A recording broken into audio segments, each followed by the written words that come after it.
boa tarde a todos. Eu estou ainda aqui aceitando algumas pessoas que estão fora do domínio da Unifesp. Na verdade, Gilberto Peçanha, né, professor da Universidade Federal de São Paulo, em Santos. Já faz um tempo que eu tinha programado essa atividade de 3 dias, né, começando hoje, com foco no uso do Spring, no papel, né, na função de processamento de imagens do sistema estadunidense Landsat 8.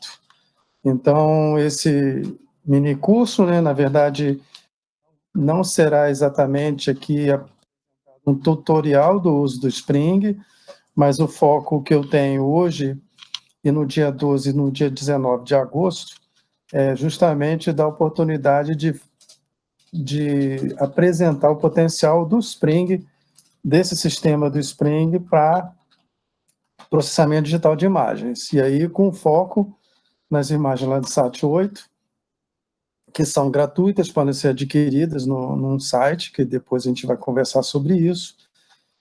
E o propósito aqui essa atividade é uma iniciativa do Observatório da Dinâmica Costeira, que eu coordeno na Unifesp, na Baixada Santista, que tem colaboração efetiva de alunos do curso de Ciências do Mar e também Engenharia Ambiental, e um aluno da Unesp, de São Vicente, da área de Ciências Biológicas. E temos também uma especialista em Ciência da Computação nesse grupo do Observatório.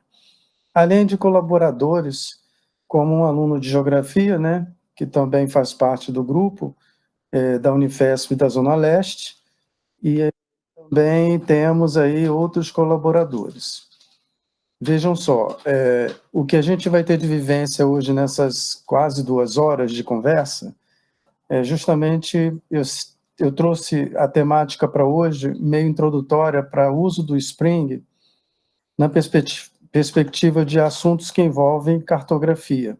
E, ao mesmo tempo, eu vou direcionando essa temática, né, esses itens de cartografia, justamente na parte operacional. Então, hoje a gente vai ter aí uma visão geral do Spring, uma visão geral do que é exigido de cartografia, para que se possa fazer uso do software, né, no processamento de imagens, e como eu tenho iniciado, né, uma colaboração com a Unifesp da Zona Leste de São Paulo, né, em Itaquera, o foco aqui vai ser processamento de imagens do Landsat 8, vinculadas a esse recorte da Zona Leste do município de São Paulo e imediações, né.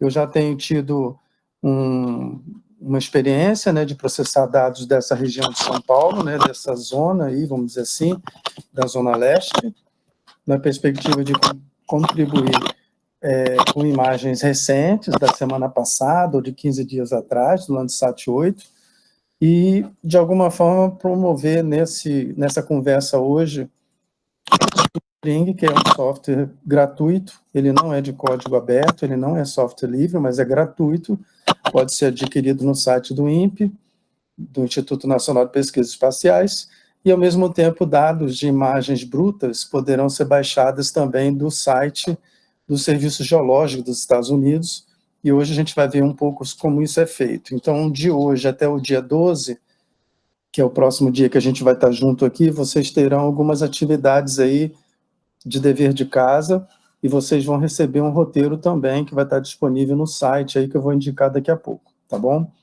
Então, a ideia é ter agora, no começo, um pouco aí essa visão de cartografia como requisito para qualquer investida em fazer uso do próprio Spring em aplicações de um modo geral.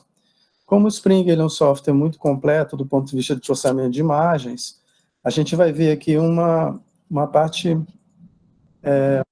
mais geral a respeito das suas operações, das funcionalidades do próprio software, né? Todo mundo está me ouvindo bem? Eu estou fazendo uso de fone de ouvido para poder ficar mais bacana aqui, mas eu acho que sim, né? Bom, então o que acontece? Aqui eu já estive olhando, eu vou então, nesse começo de conversa com vocês, eu estive olhando que tem pessoas que se inscreveram no site aí do sistema aí da Unifesp, pessoas de São Paulo, de Dourados, do Mato Grosso do Sul, Suzano, Rio Grande, Recife, Embu das Artes, Guarulhos, Alagoinhas, Mogi das Cruzes, Osasco, Belém, Santos, Curitiba, Belo Horizonte, Fortaleza, Rosário do Sul, no Rio Grande do Sul, Angra dos Reis, eu acho que é um aluno da geografia, se eu não me falha a memória, né? Francisco Morato, Leme, em São Paulo, Itapetinga, na Bahia, e Rio Grande novamente. Então, os inscritos que fizeram inscrição efetivamente no site são aqueles que vão ter o certificado. Se tem gente aqui que está presente e não fez essa inscrição, não há problema nenhum, desde que faça essa inscrição hoje no link que eu estou mandando agora no chat, apesar de eu já ter mandado alguma coisa aí no chat, tá bom? Então, para fazer inscrição para efeito certificado, é esse link que eu coloquei agora aí, para que você possa se inscrever até a data de hoje ainda, para efeito de certificado. Eu digo para quem está presente e que não fez essa inscrição prévia, tá? Eu tenho aqui uma listagem das pessoas que se inscreveram nessa atividade, são 31 pessoas, ou 32, alguma coisa assim, mas é bom ficar claro para todo mundo que, se fizer esse link, todo mundo vai ter certificado. Se houver alguém com problema de inscrição, vai ter uma declaração simples, tá bom? Outra coisa geral no começo é o seguinte: eu vou exibir agora um slide, na verdade, eu vou exibir na tela compartilhada um site com material de divulgação de outras palestras programadas até setembro. Então, eu vou falar de forma rápida com vocês o seguinte: vocês observem na tela de vocês o seguinte: existem outras palestras que já aconteceram. Uma delas é a do professor Aristide Sofiati, tudo sendo oferecido pelo Observatório da Dinâmica Costeira. Já aconteceu essa palestra, mas caso alguém tenha interesse na temática de História Ambiental de Atafona, que é uma praia lá no Norte Fluminense, tem aqui no canal do YouTube, tem o link com o conteúdo dessa palestra. Na sequência, já teve uma palestra envolvendo defesa civil, trazendo aí o papel da defesa civil em relação à erosão marinha nessa localidade de Atafona, que também tem um link aí com esse material disponível. Teve uma palestra recente com o Jones Weiss, ex-aluno meu da UERJ, ele é professor aqui em Santos, da Católica de Santos, e eu falando sobre geodésia. Infelizmente, nesse dia não houve possibilidade da gravação, mas isso aí já aconteceu. Ontem tivemos oportunidade de estar com o Bruno Bartel. Ele trouxe um relato, né, sobre a experiência dele em Atafona, e ele tem mestrado, doutorado em antropologia. Ele trouxe aí assuntos vinculados à pesquisa que ele desenvolveu, e também trouxe questões aí conceituais tratadas no campo da antropologia. Então, esse material vai estar disponível a qualquer momento, ele vai estar disponível a qualquer momento nesse link que vocês receberam aí. Hoje temos essa atividade, né, lembrando a todo mundo que a gente começa hoje no dia 5, dia 12 estaremos juntos, e no dia 19. Se porventura vocês faltarem alguma dessas atividades, não há problema nenhum.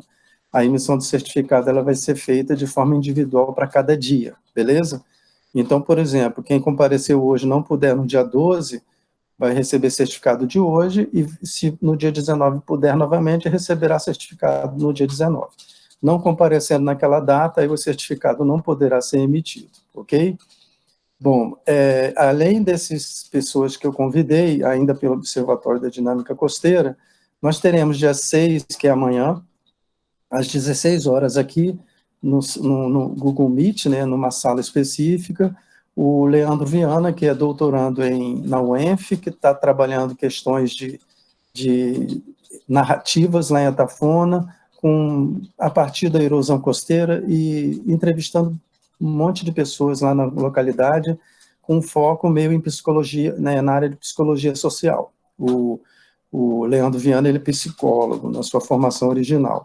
Teremos no dia 20 de agosto, Renan Gomes, tratando de temáticas envolvendo também o mestrado, doutorado que ele desenvolveu na UFRJ, a partir de Atafona também. Então, ele vai trazer aí o conceito de atafonias. E o Renan já está confirmado conosco, já tem até a sala divulgada, antecipada, né? para acessar aí a palestra do nosso colega Renan. Teremos a doutora Juliana Blassi Cunha. No mestrado, ela desenvolveu uma pesquisa trabalhando sociabilidade e memória em Atafona. Ela vai trazer a contribuição interessante da pesquisa que ela desenvolveu lá naquela localidade. Temos também, hoje, às 18h30, dia 5 hoje, o Eduardo Bulhões, trazendo numa palestra aí, erosão costeira e propostas de intervenção em Atafona. Ele é geógrafo da Universidade Federal Fluminense, localizado em Campos dos Goytacazes, tem sido geógrafo que tem pesquisado, tem sido requisitado em questões envolvendo a nessa localidade de Atafona. Isso vai ser hoje às 18h30. Na sequência, o Vitor Hugo Fernandes, ele vai trazer uma palestra trazendo a temática de posicionamento submarino, que se aplica a qualquer zona costeira, e ele tem aí uma contribuição no dia 13 de agosto. Ele é engenheiro agrimensor, foi aluno de mestrado na UERJ, eu fui orientador dele, e o doutorado dele foi na Federal de Viçosa. Nós temos aqui o André Luiz Carvalho, professor da UERJ, da Faculdade de Formação de Professores de São Gonçalo, um geógrafo assim, de mão cheia, ele tem muita experiência em geomorfologia submarina, e ele vai trazer a dinâmica e evolução costeira no estado do Rio de Janeiro. Nós temos o Sérgio Cadena, no dia 2 de setembro, ele é aluno da UF, foi aluno da UF em Niterói, foi aluno meu, e ele teve um desempenho espetacular no mestrado e doutorado na área de geografia física. Ele também tem pós-doutorado pela UERJ. Atualmente ele é coordenador do curso de geografia da PUC do Rio de Janeiro. Ele também aceitou o convite, estará conosco no dia 2 de setembro, às 16 horas, trazendo a temática da evolução geomorfológica do complexo do Delta do Rio Paraíba do Sul. Temos também a participação do Paulo Camargo, ele é professor da Universidade Federal de Sergipe, ele é da área de arqueologia, né, historiador e arqueólogo. Ele vai trazer uma temática de arqueologia subaquática, histórica, tratando das zonas costeiras. Ele tem uma experiência grande em arqueologia histórica no Rio São Francisco. Então, ele aceitou o convite também, ele faz parte do Observatório da Dinâmica Costeira, pesquisador convidado, integrante do Observatório, que a gente tem esse observatório desde o ano passado. E, por último, a gente tem, na sequência do que está programado com data fixa, no dia 11 de setembro, o professor Miguel Freire. Ele é cineasta, fotógrafo, professor da Federal Fluminense, e ele esteve comigo em 2006 produzindo um vídeo, né? É um documentário ficcional sobre a Atafona, e ele vai trazer aí a visão dos artistas, de um profissional da área de cinema, sobre ciências e expressões artísticas. Eu vou tirar essa tela que eu compartilhei, mas, ao mesmo tempo, eu vou também anunciar para vocês o seguinte: eu estou em contato com a geógrafa Maria de Oliveira. Ela está fazendo pós-doutorado em Baltimore, nos Estados Unidos, na Universidade Johns Hopkins, mas desde março as atividades dentro da universidade estão interrompidas. A Maria de Oliveira é uma geógrafa com mestrado e doutorado pela USP, trabalhou com uma interface interessante em saúde pública, e ela tem 2 palestras que eu vou ainda divulgar, mas uma delas é sobre a saúde pública em Santos, aqui no litoral de São Paulo, e a segunda palestra dela vai ser sobre a qualidade ambiental do Rio Itaquera, que se localiza na zona leste de São Paulo. Então, a respeito dessas propagandas, né, vamos dizer assim, anunciando aqui esses materiais aí, essas palestras, eu estou colocando aqui o link também, vou dar uma repetida nesse link, onde tem esse material disponibilizado, né?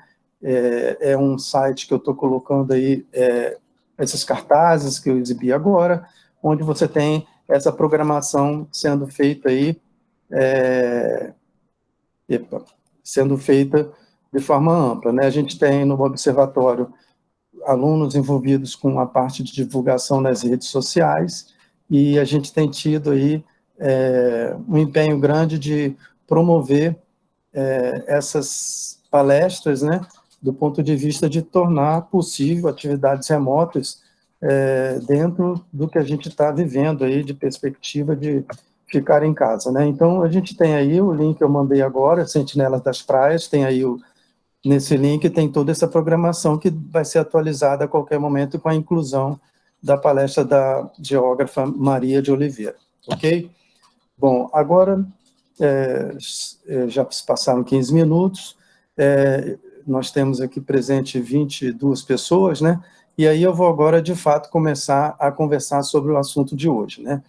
Bom, aqui na Universidade Federal de São Paulo, né, eu tenho dado aula de cartografia, assessoramento remoto de processamento, de forma gradual, de forma rotineira, e esse ano eu comecei com aulas no curso de Geografia da Zona Leste, também da Unifesp. As aulas estão em fase de desenho para apresentar, para serem lecionadas parte dessas aulas numa forma remota, mas de qualquer forma eu estou retomando desde que eu vim para Santos minha experiência acumulada de 21 anos dando aula para o curso de Geografia lá de Niterói, da Federal Fluminense.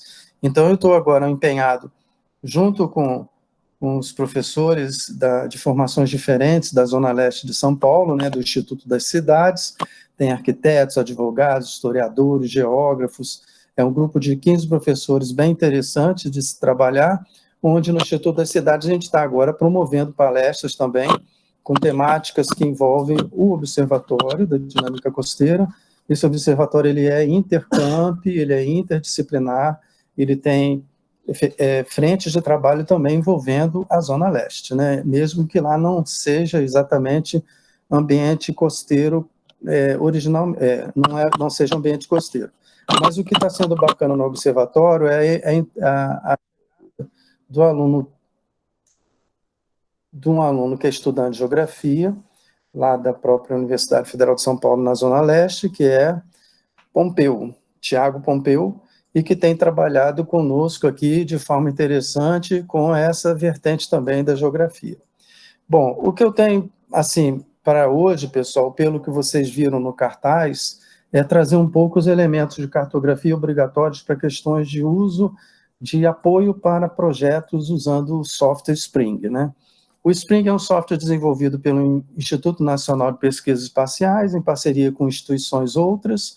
É um software que eu uso desde a época quando tinha a versão para DOS, então eu já tenho tempo aí de trabalhar com Spring já há muitos anos, principalmente na minha trajetória na Federal Fluminense, junto ao curso de Geografia, e eu tenho tido aí empenho de permanecer no uso do Spring em trabalhos acadêmicos, para que os alunos tenham experiência de processamento de imagens de satélite e com geração de resultados, né? Resultados que podem ser diversificados, dependendo da aplicação, dependendo do que a gente tem de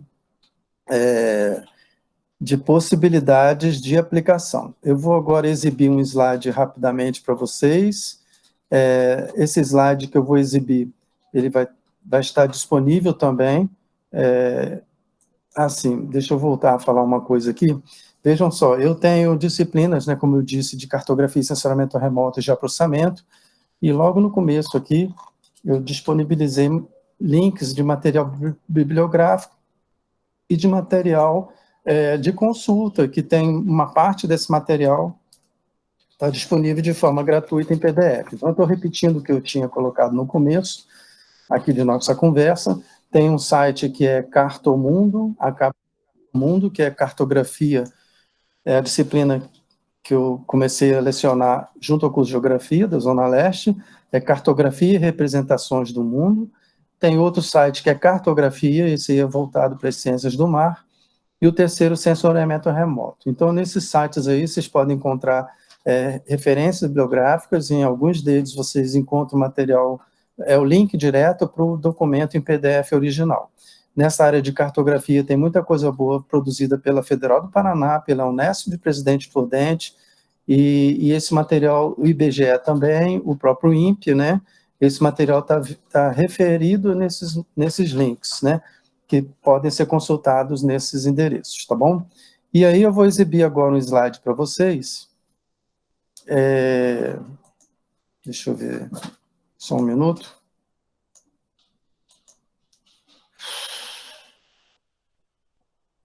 Ai, meu Deus.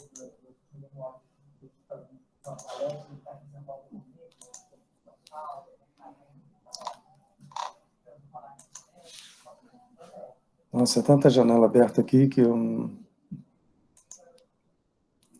Uma janela, então deixa eu ver se agora vai.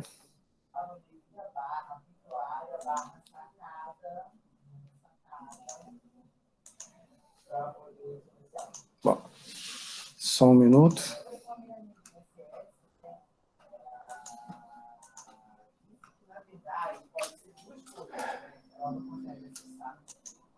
Bom, eu não estou conseguindo exibir aqui o slide, eu vou tentar daqui a pouco novamente. Enquanto isso, eu vou falando com vocês o seguinte. O sistema de processamento da informação georreferenciada, que é o Spring, ele é um software, né? Ele é gratuito, você pode baixar no site do INPE.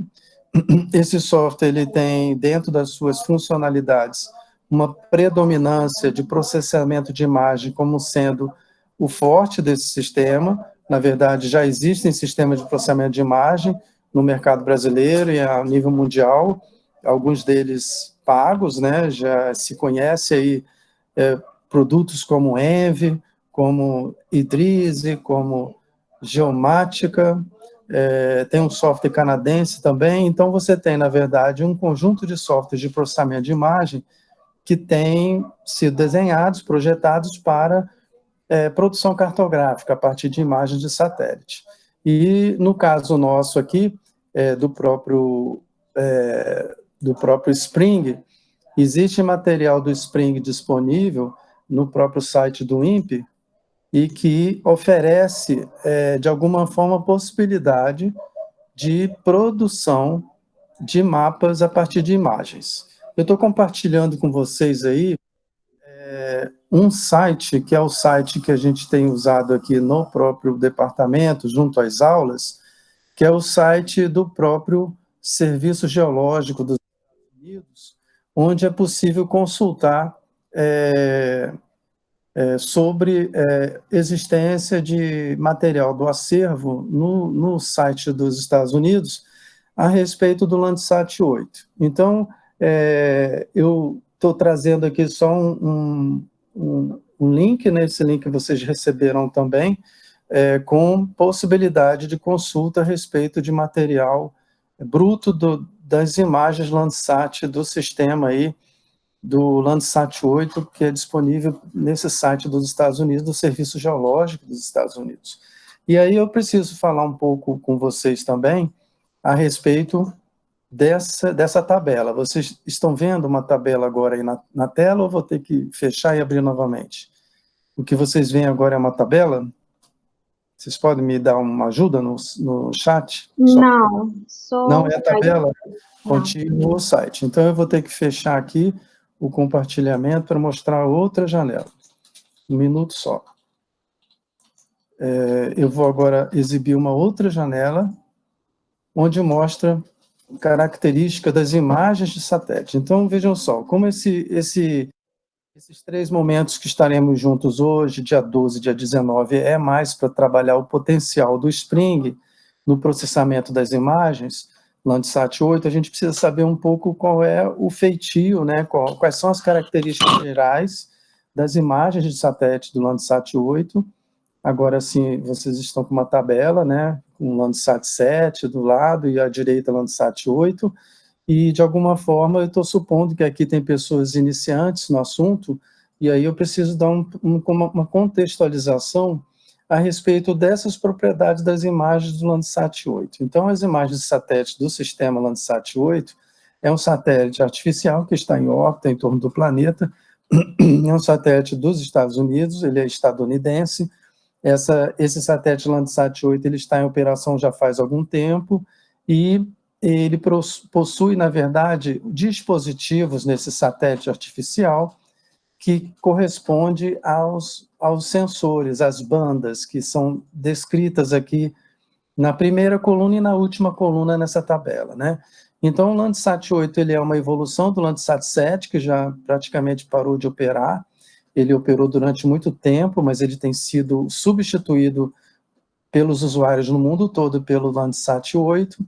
E o Landsat 8, a gente vê na primeira linha, que você tem a banda 1, à direita na tabela, que indica que é uma banda que trabalha dentro de uma frequência de micrometro, né, de comprimento de onda lá do espectro eletromagnético e que permite você trabalhar com aplicações costeiras. Então, essa banda tem 30 metros de resolução espacial, o pixel tem 30 por 30 metros, e ele tem essa banda tem aplicações para ambientes costeiros ou costeiros, que eu digo também vinculados a lagoas, e que tem penetração na água até 15 metros de profundidade, com possibilidade de identificação de alguns elementos, alguns objetos, como algas, como outros elementos, como recifes de corais, e que tem aplicações no campo costeiro.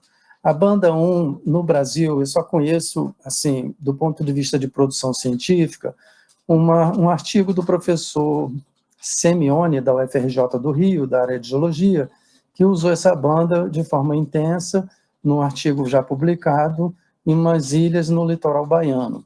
Então, essa banda número 1, eu não tenho trabalhado com essa banda, e eu tenho trabalhado com bandas chamadas multiespectrais, que são as bandas 2, 3, 4, 5, eu continuo falando do que está à direita da tabela, né, do Landsat 8, e a banda 6. Então, vocês podem observar que tem a banda 2, 3, 4, 5 e 6, que estão identificadas como sendo a 2 é na frequência da cor azul, a 3 da verde, a 4 da vermelha, a banda 5, 6, elas são dentro do infravermelho, tem o infravermelho próximo, o infravermelho distante, e você tem a banda 7 também dentro do infravermelho. As bandas 10 e 11 do Landsat 8, elas são, na verdade, umas evoluções da banda 6, que é a banda termal, que na tabela a gente vê à esquerda, que é uma banda no campo do infravermelho termal. Então, existem, na verdade, uma série de possibilidades de trabalhar com as imagens do Landsat 8, trabalhando com essas bandas individuais. Então, o que acontece? Nós temos um satélite que faz um imageamento da superfície terrestre de forma sistemática, são áreas cobertas por esse satélite, ele faz tipo uma varredura e gera imagens, né?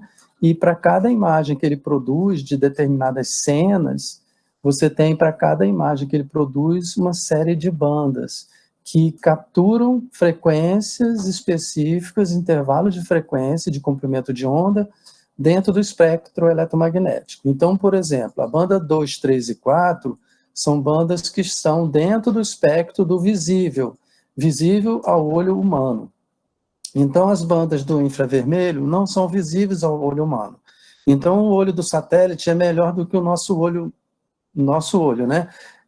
Existe um avanço do ponto de vista tecnológico nos sensores do satélite que produzem bandas com informações dentro do infravermelho. Então, o infravermelho é aquele comprimento de onda que a gente não enxerga e que nos filmes americanos vocês lembram que tem Silêncio dos Inocentes, tem coisas exploradas dentro dessa questão do infravermelho, o predador, que traz um pouco fantasiosamente, um pouco essa questão aí da possibilidade de visão dentro do infravermelho, né? Então, é só para a gente entender um pouco que o Landsat 8 é um satélite americano, ele produz bandas, na verdade, ele produz dados, né, vinculados a essas imagens, que são organizados em camadas, em bandas. Então, uma determinada fotografia, vamos falar de forma mais simplificada, tirada do satélite, aquela fotografia ela é estratificada em bandas. Alguns autores denominam essas bandas de canais. Então, tem o canal 1, canal 2, etc. Então, é só para vocês terem uma ideia que quando a gente for lá no catálogo novamente do Landsat 8, a gente vai poder fazer uma consulta dentro do catálogo dos Estados Unidos a respeito do que tem de bandas do Landsat 8 da região de São Paulo, por exemplo. Então, na hora que a gente for fazer a consulta e na hora que a gente for fazer o download dessas imagens, você, quando recebe essas imagens a partir do download que você faz gratuitamente no site dos Estados Unidos, você, na verdade, você vai receber um conjunto de bandas, um conjunto de arquivos, e cada arquivo desse com informações específicas de cada banda.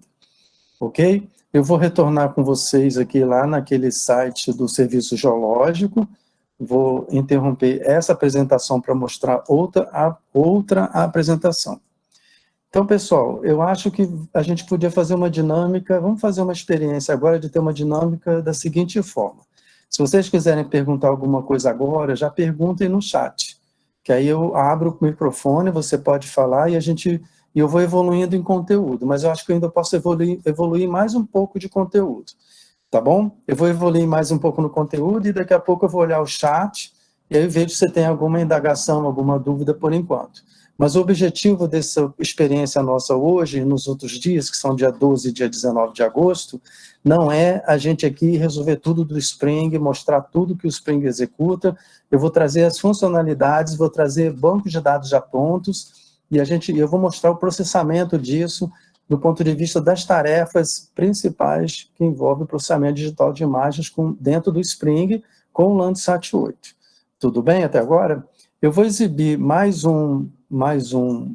vou voltar a exibir aquela página do serviço geológico para justamente mostrar a vocês podem fazer isso como dever de casa. Eu vou aqui botar no chat o link dessa página do Serviço Geológico, eu já coloquei agora, mas de alguma forma vocês vão ter condição de fazer o que eu estou fazendo agora. Então, por exemplo, quando a gente entra nesse site do Serviço Geológico, você pode fazer a busca, critérios de pesquisa, logo no começo aqui à esquerda, em função do nome da localidade. Então, eu posso fazer uma busca da existência de imagens do Landsat 8 no acervo que tem do Serviço Geológico. Então, eu posso fazer a busca, dar uma olhadinha aqui, tem alguém chegando ainda agora, Eu posso fazer uma busca nesse catálogo justamente com o propósito de identificar para determinada região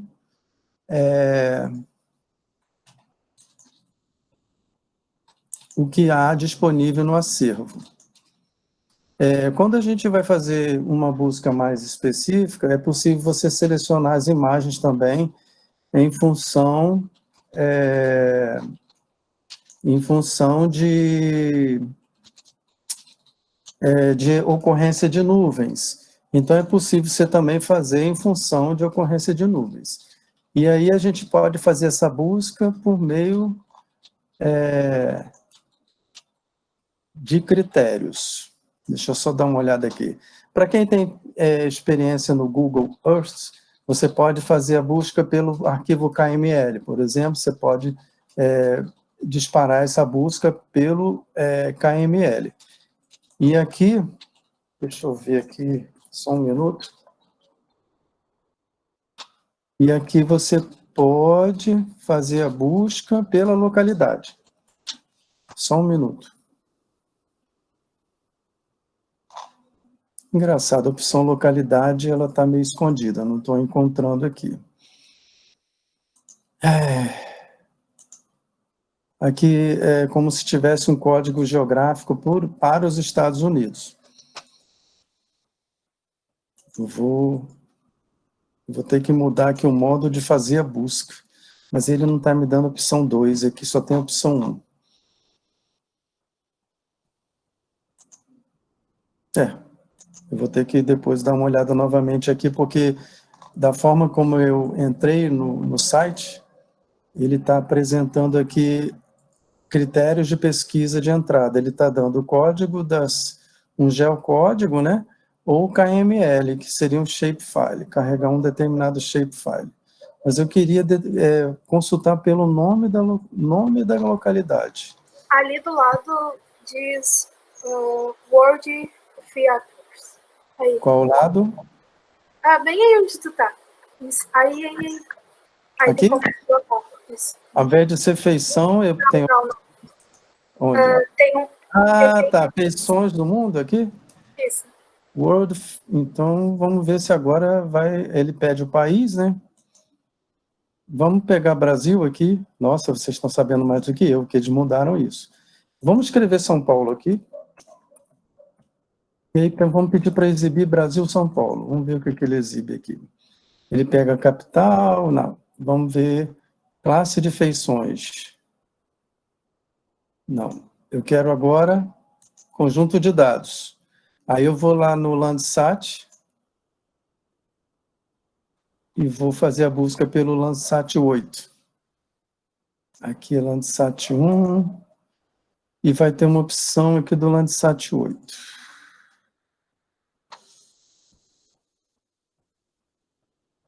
Nossa, land cover, cobertura da Terra.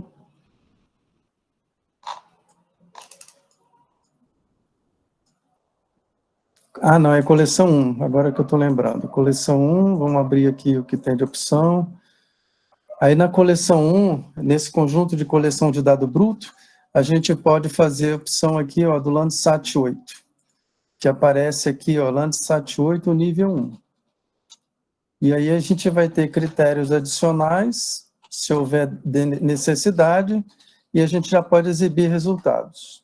Ele está pesquisando para essa região o que tem de imagens do Landsat 8 disponíveis, demora um pouquinho, né? Estou aqui em São Paulo atualmente, a rede aqui não é tão veloz, e aí a gente vai aguardar um minutinho. Mas, de qualquer forma, eu estou mostrando para todo mundo como é que a gente faz a busca na internet, no site do Serviço Geológico, para buscar consultar o acervo que tem de imagens do Landsat 8 para a região do Rio de São Paulo, e ele vai exibir daqui a pouco. Bom, ele já exibiu algumas opções à esquerda aqui. Bom, aí eu vou ter que explicar um pouquinho. Deixa eu só clicar nesse primeiro aqui, só para ele exibir um pouco aí. Bom, eu peguei uma opção aqui que está terrivelmente ruim em termos de cobertura de nuvem. Então, vejam só, todo mundo está vendo aqui uma parte do território dos Estados Unidos, né? As imagens do Landsat 8, elas são organizadas por cenas. Existe no mundo todo uma divisão em blocos geométricos que parecem retângulos, né? Que parecem quadrados meio distorcidos, que mostram a cobertura do satélite a nível mundial. No nosso caso, olha, só para ter uma ideia no que tem à esquerda, é possível a gente observar que para o ano de 2020, a data que é no modelo dos Estados Unidos, então eu tenho para a data de 8/5, ou 5/8, parece. E aí você tem opções aqui desse recorte da imagem para essa região nossa. Então eu vou escolher uma delas aqui. Deixa eu ver se essa vai dar para enxergar. Não, isso aqui também não. Eu tenho a impressão que teve alguma coisa de bug aqui, porque ele está exibindo, acho que de outra região do mundo, não é de São Paulo. Pelo que eu estou vendo aqui, de fato. Eu vou fazer uma busca lá no critério, eu vou voltar no critério de pesquisa, eu vou pegar São Paulo, vou olhar novamente aqui, eu vou tirar esse São Paulo daqui, porque ele exibiu aqui embaixo as coordenadas de São Paulo, né, aproximadas aí para a localidade de São Paulo. Deixa eu ver o que ele exibe agora. Nossa, está exibindo um monte de coisa. Então, eu vou ter que restringir na busca o que é possível fazer aí de consulta a respeito do conjunto de dados. Então, eu vou voltar aqui nessa outra opção e vou pedir para ele exibir resultados novamente. Ele vai atualizar. Bom, tem gente ainda chegando aqui. Então, pessoal, de alguma forma, nessa ferramenta do Earth Explorer, do Serviço Geológico, a gente pode fazer uma consulta aqui do que tem disponível de imagens do Landsat 8 gratuitas. Cada opção que aparece à esquerda aqui corresponde ao que tem de opções a partir do filtro que foi colocado, e de alguma forma a gente pode ter acesso às imagens do Landsat que são úteis para a gente para processar, vinculada à zona leste de São Paulo. Então, num segundo... teve alguém que já mandou a órbita e o ponto, né? 219,76. Esses parâmetros que foram trazidos pelo Mauro Palomino corresponde exatamente àquela divisão que tem no mundo do Landsat das cenas. Então, cada cena dessa tem um ponto central que se localiza, que se identifica com um par de números, que é esse 219,76. E aí você pode fazer a busca através desse ponto da órbita. Então, por exemplo, São Paulo é uma área muito grande. Eu vou executar o Spring aqui para mostrar para vocês, inclusive, como é que seria o cenário de São Paulo, né? São Paulo é uma área muito grande, dentro do Landsat 8. Eu vou executar o Spring aqui, tomara que esse meu computador aguente, porque ele, na verdade, ele está... Deixa eu ver aqui. Eu vou executar o Spring, enquanto isso eu vou falando com vocês e vou ativar o banco de dados que eu já tenho aqui da Zona Leste de São Paulo, só para a gente ter uma ideia do que é possível produzir a partir dos dados do Landsat 8 disponíveis lá no Serviço Geológico. Deixa eu só ativar aqui o banco de dados da Zona Leste. Eu já tenho aqui esse material. Bom, e já vou exibir para vocês o layout da cara do próprio Spring, como que a gente pode produzir no Spring interpretações no Spring. Então, agora eu vou novamente aqui exibir uma nova janela. Deixa eu voltar aqui. Uma janela. Ai, caramba.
Pessoal, já voltei aqui.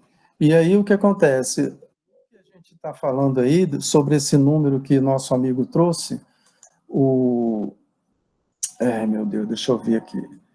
219,76, é possível a gente fazer essa busca por esses códigos, né? Então, você pode fazer a busca por esse código. E aí eu vou agora fazer o seguinte, eu vou agora mostrar para vocês o Spring. Todo mundo está vendo aí uma tela com rosa, verde? Sim. Tá. Então, o que eu estou mostrando para vocês aqui? Eu falei para vocês a possibilidade de baixar os dados brutos por banda do Landsat 8. Cada banda é um arquivo TIFF, TIF, que você pode inserir no próprio Spring. E aqui eu estou exibindo para vocês o caso de uma cena do Landsat 8 que foi escolhida por mim por um ensaio que eu fiz dessa região toda de São Paulo. A mancha que a gente vê aqui, essa mancha rosa, né, para essa composição colorida, ela indica a mancha urbana do Grande São Paulo e imediações. Aqui tem a represa Billings e tem um conjunto de nuvens que atrapalha um pouco a interpretação, que é o que tem aqui na zona litorânea. Então, essa cena aqui do Landsat 8, ela mostra para essa região nossa aqui a possibilidade de acessar essa cena do Landsat com conteúdo das imagens. Então, aqui vocês já estão vendo um resultado que foi produzido com essas bandas brutas individuais. Eu estou mostrando aqui um exemplo da composição aí 432, que eu ainda vou falar sobre isso, mas vejam só, as bandas do Landsat, quando você baixa da internet, elas têm essa aparência toda escurecida, você tem que fazer um processamento dentro do Spring para tornar evidente aí essas variações de tons de cinza dentro de cada imagem, né? Então, a gente tem aqui, na verdade, nesse exemplo aqui da Zona Leste, à esquerda está meio pequenininho, talvez vocês não vejam aí, mas tem a banda 1 realçada, 2, 3, 4, até a banda 7. Essas bandas aqui são arquivos que foram importados individualmente, cada arquivo desse contém dados diferentes da mesma região que o Landsat imagiou, que produziu a imagem. Então, é isso que na verdade, interessa do ponto de vista de você começar um processamento aqui no próprio Spring. E o Spring, pessoal, é um software que, quando você instala, eu estou com a versão dele 5.5.6, você tem um conjunto de alternativas de funcionalidades. Então, eu estou clicando aqui só para vocês terem uma ideia, nas opções que tem do Spring aqui em cima, só para ter uma ideia que, quando se trata de processamento de imagem, você tem um conjunto de operações pré-definidas que permitem você, no Spring, processar imagens com vários interesses, com propósitos diferentes. Então, só para vocês terem um panorama rápido do que a gente vai ter na semana que vem, vocês observem que aqui, olha, tem edição matricial, mosaico, contraste, filtragem, operações aritméticas, transformações IHS e RGB. IHS significa que são as primitivas de cada imagem, intensidade, cor e saturação. O método RGB é o método que a gente usa em sensoramento remoto para atribuição de cores falsas nas imagens, para permitir identificar as nuances da imagem dentro da nossa limitação do olho humano. Então, a gente usa o método de vermelho, verde e azul para que a gente perceba, no processamento das imagens, atribuindo falsas cores, para que a gente perceba as diferenças dos alvos, dos objetos que tem na imagem. Tem assuntos de estatística como componentes principais, realce por decorrelação, fusão de imagens, modelo de mistura. Então, você tem um conjunto grande de operações dentro do Spring que permite você manejar e manipular as imagens. Nessa visão nossa dessa experiência hoje, mais 2 dias lá na frente, eu vou trabalhar com vocês de forma mais operacional, na semana que vem, o contraste, a segmentação de imagem, classificação e mapeamento de classes para imagem temática. Eu vou fazer uso praticamente de 4 funcionalidades num conjunto de muitas. Então, é só anunciar para vocês que essa vivência nossa hoje, na semana que vem, ela é muito focada em apresentar o potencial do processamento da imagem com o Spring, no sentido de encorajar o uso do Spring em projetos de naturezas diferentes, seja empresa privada, seja empresa estatal, ou seja de forma particular por um pesquisador que queira desenvolver experimentos, né, com o Spring. E de imediato eu digo a vocês que no próprio contexto de Spring, é possível a gente, claro, com conhecimento de cartografia e de elementos importantes de cartografia, a gente ter certa autonomia, eu digo a vocês, possivelmente, ter certa autonomia para produção individual do Spring. Claro que é gradativo, não é tão imediato, né? Precisa de algumas semanas para começar a produzir alguma coisa com o Spring, e vocês terem autonomia, que é o que eu costumo fazer com os alunos, né? Eles chegam um pouco zerados na universidade, eu apresento o Spring, apresento as fontes onde tem imagens gratuitas, e começo com os alunos a parte teórica e operacional de processar a imagem dentro desses parâmetros dentro dessas funcionalidades mais gerais. O Mauro Palomino está perguntando se serve para fazer fusão. Você disse HIS, intensidade, cor e saturação, deve ser isso, né? O tal do IHS. O que acontece é o seguinte, você pode até operar com as imagens com essas primitivas de intensidade de cor e saturação, mas de um modo geral, o que acontece? Fica muito mais fácil você fazer fusão com o método RGB, porque você tem como visualizar no Spring elementos do terreno, dos alvos, dos objetos, e essa questão de fusão de imagem é quando a gente está trabalhando com imagens com resoluções espaciais diferentes. Tipo assim, você vai produzir uma composição colorida a partir de 3 bandas, essas 3 bandas, 2 têm 30 metros e uma tem 15 metros. Então, isso aí que se caracteriza fusão de imagem.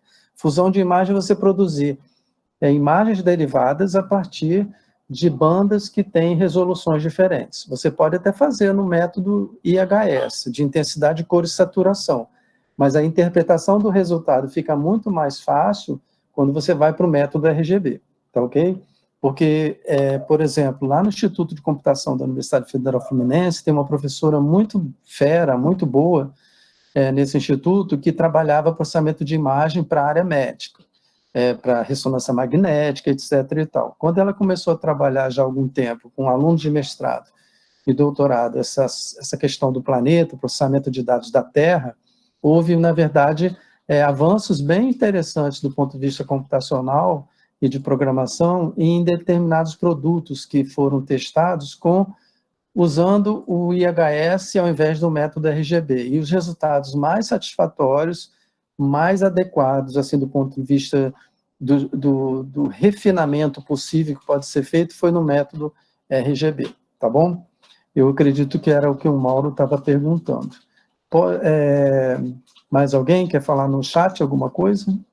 Que já tem quase 1 hora que eu estou falando, se vocês interromperem no chat seria até bacana, entendeu? Bom, eu vou voltar aí para o que eu estou compartilhando. Já falamos da possibilidade de ir lá para o serviço geológico, fazer a captura, baixar as imagens de interesse.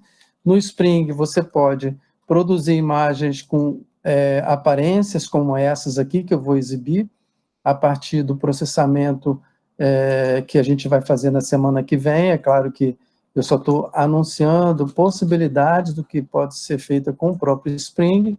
Vou dar um zoom em determinada região. Eu vou trazer uma composição específica aqui, ó.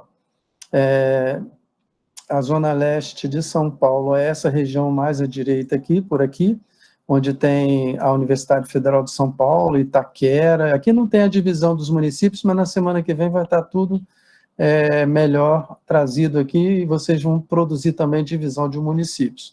Então, na verdade, a mancha roxa que a gente vê aqui é da mancha urbana da Grande São Paulo. O que está em amarelo, meio em tons de amarelo, são áreas de vegetação. O que está em negro aqui são os corpos hídricos. E o que está em branco mais aqui abaixo são nuvens, que atrapalharam um pouco a interpretação desse produto indo para a zona costeira. Mas aí, quando a gente vai para a zona costeira, a região de Santos, que é essa ilha que tem aqui, ó, claro, a resolução do Landsat, ela não garante mapeamento detalhado em escalas cadastrais, mas até 1 para 100 mil, a escala de 1 para 100 mil, você pode fazer uso do Landsat para mapeamento regional. Então, eu destaquei na tela aqui, por exemplo, a região da ilha de São Vicente, onde você tem, nessa região, o município de São Vicente na porção insular, e mais à direita, o município de Santos na sua porção insular.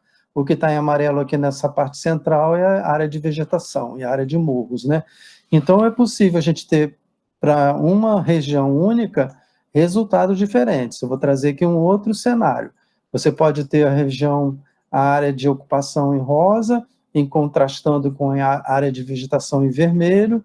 Eu só estou mostrando os resultados possíveis de possibilidade de composições coloridas, para vocês entenderem que, na verdade, as bandas originais do Landsat, elas são escurecidas de um modo geral, e quando você traz para o Spring, você tem possibilidade de fazer umas manobras, né, do ponto de vista técnico, e tudo baseado nos algoritmos, e que permite gerar resultados diferentes. Então, eu estou trazendo aqui um cenário do litoral, aqui é um pedaço da Praia Grande, aqui já é Guarujá. Claro que as nuvens aqui, elas são complicadas para interpretação, mas aqui nesse recorte do litoral é possível a gente trazer Bertioga, né, nessa região aqui, com parte de Bertioga com possibilidade de interpretação. Claro, tudo que tem nuvem, tudo que tem cobertura de nuvem fica complicado, né? Mas é só para vocês entenderem um exemplo que a gente tem aqui, nesse banco de dados do Spring, e que na semana que vem eu vou fazer a etapa de importar a imagem com vocês, nós vamos fazer o realce de imagens, a gente vai fazer também um preparatório para segmentação de imagem, na sequência a gente vai fazer a classificação, e depois a gente vai fazer um mapeamento. Claro que eu estou falando a gente vai fazer, mas na verdade eu vou mostrar como é que é feito e vou dar um reforço sobre o potencial do Spring nesse tipo de operações, nesse tipo de tarefa e o ganho que a gente pode ter lá no final. Tranquilo? Ainda estou tentando olhar aí. Bom, a Núbia está trazendo uma pergunta aí. A escala limítrofe é 1 para 100 mil? Não, vejam só. O mapeamento com Landsat 8 para as bandas multiespectrais com resolução espacial de 30 metros, você pode forçar a barra um pouco até 1 para 50 mil, mas 1 para 50 mil é um exagero aí de exigir detalhamento em mapeamento com imagens dessa natureza. Então, o Landsat 8 ele é apropriado para mapeamento regional. Eu falei a escala de 1 para 100 mil porque é uma escala aproximada de maior detalhamento com determinada segurança no uso dessas imagens. Mas o que garante precisão e segurança no mapeamento não é só a resolução espacial, a qualidade da imagem. Então, se a imagem ela tem qualidade diferenciada em relação da forma que ela foi obtida, você pode ter prejuízos do ponto de vista de interpretar elementos da imagem e de medir coisas sobre o mapeamento feito com a imagem. Eu botei 1 para 100 mil, que de um modo geral, é uma escala de trabalho de mapeamento regional. Se você colocar 200 mil, você não tem risco nenhum de cometer equívoco ainda dentro do mapeamento regional, mas qualquer escala que seja mais detalhada, indo em direção 1 para 50 mil, aí você tem que ter uma cautela muito grande, que vai depender de elementos da qualidade da imagem, porque as imagens não são padronizadas do ponto de vista de qualidade, de correção geométrica e também radiométrica e atmosférica, porque isso quem se encarrega de fazer essas correções previamente é o próprio Serviço Geológico dos Estados Unidos, e a gente recebe essas imagens brutas com algum tratamento prévio, mas mesmo assim a gente tem que estar com uma cautela grande em relação ao que é possível produzir de mapeamento a partir de imagens com essas características, entendeu? Do mesma forma que eu falo do Serviço Geológico dos Estados Unidos, existe também um cuidado que deve ser feito com o INPE também. As imagens que são baixadas do site do INPE, do catálogo, Landsat 8, lá também existem imagens sendo disponibilizadas, esse cuidado também tem que ser feito com as imagens disponíveis lá e que você vai baixando na internet para efeito de produção. Eu retomei aqui, acho que todos estão vendo a tabela novamente, que eu vou avançar em mais outras janelinhas aqui, para que a gente avance um pouco nessa parte mais introdutória, vinculada às imagens do Landsat, beleza?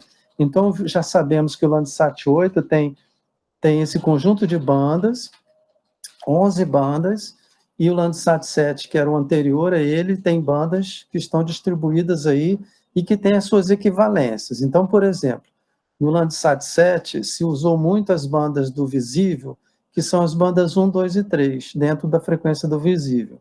No Landsat 8, essa banda 1, 2 e 3, ela se torna 2, 3 e 4, e surge a banda 1, que é a banda costeira. Então, é só a gente tomar cuidado com o Landsat 8, para quem já tem trabalhado com o Landsat 7, que tem que ficar atento a essas correspondências aqui das bandas, dentro dos intervalos de comprimento de onda e dentro da frequência do visível, beleza? O infravermelho nas imagens do satélite acaba sendo um ganho espetacular em usar bandas do infravermelho por conta de mudanças que podem ser detectadas em relação à vegetação. Tradicionalmente, no sensoramento remoto, a vegetação sempre foi um objeto de investigação e pesquisa com técnicas de processamento de imagem, né? Existem especialistas na área, no próprio INPE, o IBGE, você tem um conjunto de pessoas com publicações na área de vegetação, e quando você vai tratar de vegetação, a gente tem que lembrar, existe uma propriedade da radiação solar, porque, na verdade, o Landsat 8 ele é um satélite passivo, depende da radiação solar incidir sobre o planeta para que ele produza as imagens. Então, o que acontece? Dentro do espectro eletromagnético aí do total aí que a gente tem do que o Sol transmite para nós temos um intervalo estreito da frequência do visível. O infravermelho ele nos dá condições bacanas de trabalhar a vegetação. Por quê? Porque a vegetação ela absorve uma boa parte de outras frequências e ela transmite, ela reflete infravermelho e verde. Então, por uma propriedade do alvo, que é a vegetação, as frequências que a vegetação reflete para o espaço e o satélite captura é sempre dentro da frequência do verde e do infravermelho. Então, quando você tem o uso de infravermelho para mapeamento de vegetação, acaba sendo um ganho muito grande quando você vai interpretar cobertura vegetal no mapeamento regional também. Na sequência aqui, eu estou trazendo aí mais uma janela, né, dentro do navegador que eu estou usando. O Landsat 8, ele possui lá no site dos Estados Unidos um manual de bolso, né, vamos dizer assim, um manual de bolso para usuários do Landsat 8. E aqui é uma versão de 2019, mas é só para vocês terem uma ideia que o material dos Estados Unidos ele é bem interessante, o que eles produzem a respeito do Landsat 8, porque ele tem aí a chancela do próprio Serviço Geológico dos Estados Unidos e tem uma sequência interessante de documentação que instrui e auxilia os usuários. Então, ele tem aqui um conteúdo interessante nesse documento, que trata aí mais voltado para os dados, né? Aí tem uma introdução, tem uma visão geral do observatório, você tem calibração de instrumentos, né? Coisas que não me interessam hoje. Os produtos nível 1, aí ele vem falando um pouco dos produtos, e vem falando também da missão do Landsat, o site onde tem um catálogo, onde você busca essas imagens e pode fazer download. Então, esse documento é um documento que vale a pena citar aqui, que é um documento que tem no site dos Estados Unidos e que oferece possibilidade de umas instruções interessantes para quem é iniciante, em relação ao Landsat 8 e as imagens do Landsat 8. Eu não cheguei a fazer pergunta a vocês aqui, se vocês aqui são iniciantes no assunto de Landsat 8 e de processamento de imagem, mas de alguma forma o que eu estou trazendo aqui é uma visão geral de fortalecer o potencial do próprio Spring no processamento dessas imagens. Aqui você tem no site do que eu distribuí no chat, as aulas de sensoriamento remoto que eu ofereço na Unifesp, tem aqui as bibliografias que são destacadas aqui, claro que aqui é só para sensoriamento remoto, existe para cartografia também, desculpe que essas páginas estão muito coloridas, né, eu acabei deixando desse jeito, podia ter dado uma melhorada, mas olha só, as bibliografias aqui associadas à cartografia também tem no site, tem até material gratuito, é isso que é importante deixar destacado, que toda consulta que puder ser feita a respeito de cartografia para tirar dúvida, ou então para estudo mesmo, para pesquisa, você tem material de boa qualidade na internet em PDF. Tem material do professor Mauro Melo, tem do professor Iris Escobar, tem de um grupo de docentes da Federal do Paraná, que tem duas fontes, tem da Universidade de São Paulo, tem do INPE, Fundamentos de Cartografia, eu não me lembro, acho que é da UF de Niterói, Cartografia Automatizada, Conceitos de Cartografia da Unifesp, Noções Básicas é um manual rápido de cartografia do IBGE, e Assuntos envolvendo GPS. Então, a gente tem aqui nessa sequência links que remetem para material gratuito que tem na rede, em PDF, a respeito de cartografia. E tem um site aí da disciplina que eu ofereço para o curso de Geografia da Zona Leste, que tem aí um aspecto como esse, e que traz, de alguma forma, material também de bibliografia, e aqui já apresento também, claro, aqui é voltado para a geografia, e nesse site também eu apresento alguns exemplos de imagens da Zona Leste, com o Landsat 8. Claro que isso aqui é só uma coisa ilustrativa, mas para cada imagem dessa aqui se refere a uma composição colorida, usando bandas, 3 bandas, processadas no Spring e que produzem esses desenhos aí, desenhos nada, que produzem essas imagens com cores falsas, né, destacando elementos do terreno dependendo da aplicação. E no caso nosso dessa frente de trabalho com os alunos de geografia da Unifesp, o que eu focalizo com eles são os padrões de uso da terra e cobertura vegetal. O que eu pretendo com eles é dar um destaque nesse assunto do ponto de vista das aplicações, das aplicações que a gente pode ter com o Landsat 8, ok? Bom, o Tiago, vamos ver, vai sim, a Núbia Chaves Guerra vai ter acesso a esse material sim. Eu vou acabar, eu tenho uma outra atividade remota daqui a pouco com o Eduardo Bulhões, mas assim que eu acabar hoje essa atividade, lá pelas 8 da noite, eu vou colocar isso tudo no site dos alunos lá, que eu exibi agora há pouco, que é o tal do Cartomundo, que é esse site que tem a ver com a disciplina lá da Zona Leste. Vou até copiar o link aqui e novamente colocar aí no chat para que vocês fiquem concentrados. E nesse site que eu coloquei agora, Cartomundo, é que vai ter esse material disponibilizado, ok?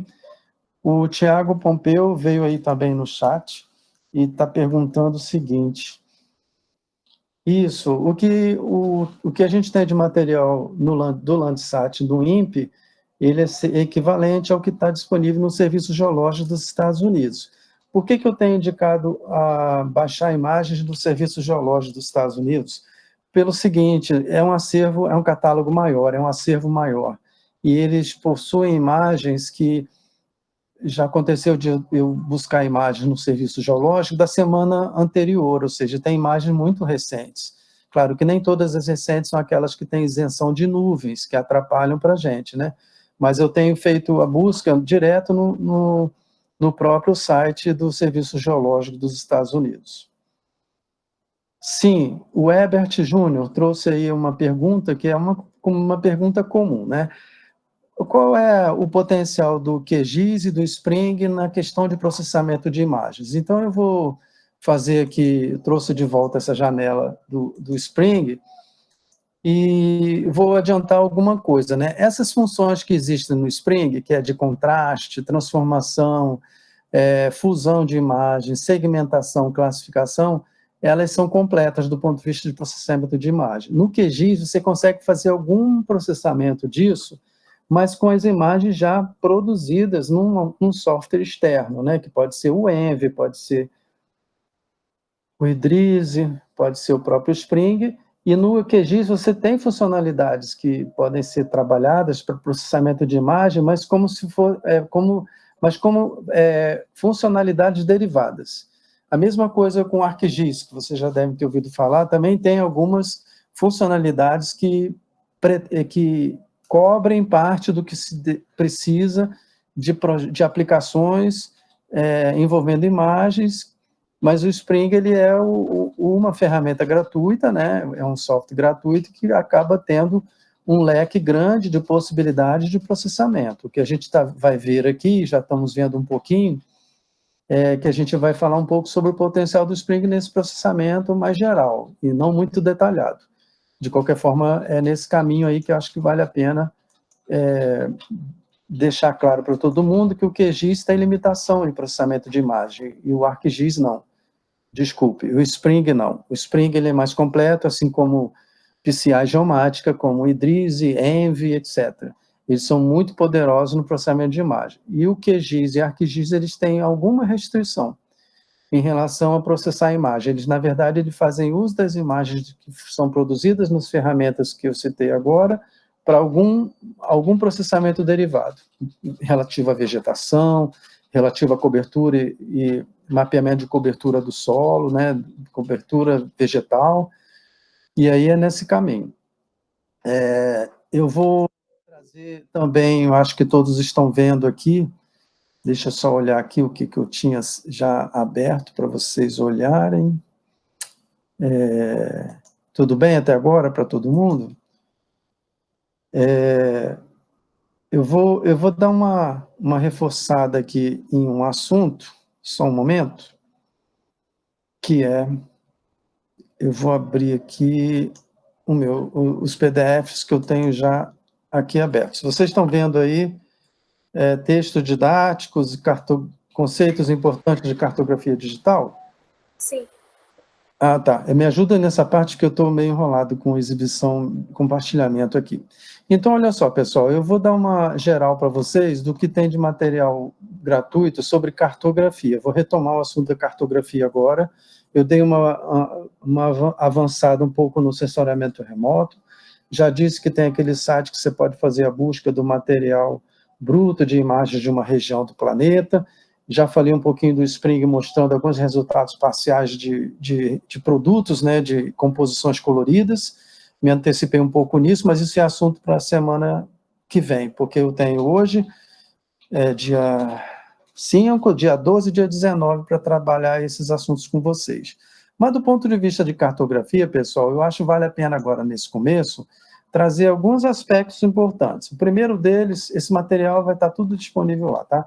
O primeiro deles é vocês entenderem um pouco que no campo de mapeamento digital, de um modo geral, usando as imagens Landsat, para efeitos didáticos, é possível sempre a gente ter um foco em termos de aplicação. Então, vejam só, é curioso o Gilberto trazer aqui uma fonte de consulta do ano de 1969, e que foi trabalhado pelo IBGE num documento em 79. Então, uma das coisas que é interessante é que a gente tem, do Serviço Geológico dos Estados Unidos, uma experiência desde 69, nessa parte de determinação de padrões de uso e cobertura vegetal.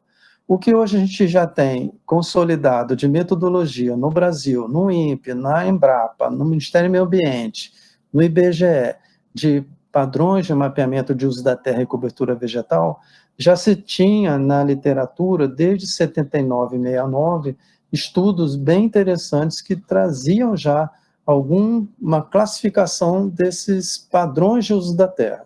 Então, o sensoriamento remoto ele acaba sendo uma área dentro da cartografia que oferece de forma clássica, meio assim tradicional, e há muitas décadas, possibilidade de projetos que estão focados no mapeamento da superfície terrestre com base nessas imagens, no mapeamento regional.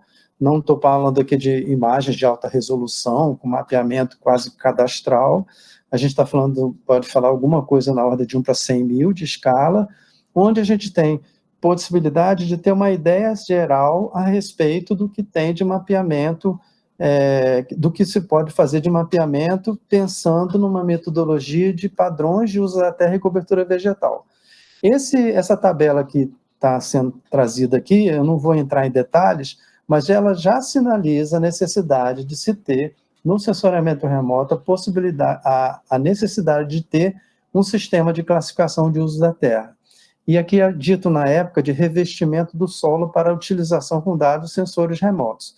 Então, o uso da terra, que a gente pode trabalhar nessa nossa experiência nesses 3 dias, é a gente escolher determinados padrões de uso da terra. E aí a gente vai ver na aula que vem que a gente vai trabalhar com área urbana, corpos hídricos, vegetação de mangue, vegetação de floresta atlântica e mais alguma coisa como nuvem e sombra. É possível a gente ter, para um experimento mais simples, dentro da metodologia de mapeamento de modo geral, a gente fixar padrões possíveis de serem identificados dentro desse recorte aqui de São Paulo. Então, só para vocês entenderem que quando a gente vai usar o Landsat para mapeamento, e quando a gente está usando a ferramenta do Spring, ou seja qualquer outra, você tem que ter um foco nos seus objetivos, né? Quais são o objetivo do mapeamento com imagem de satélite? Você está querendo algum detalhamento da vegetação, você quer trabalhar as manchas urbanas, você pode fazer um mapeamento mais genérico no começo, mas ao mesmo tempo você tem consciência de que é possível produzir mapas e produtos, né, com focos um pouco diferentes. Então, se tem um grupo que vai trabalhar vegetação, você pode se dedicar com refinamento desse processamento para a vegetação. É vegetação de mangue? Então vamos lá para a vegetação de mangue. É vegetação de floresta atlântica? Vamos então para a floresta atlântica.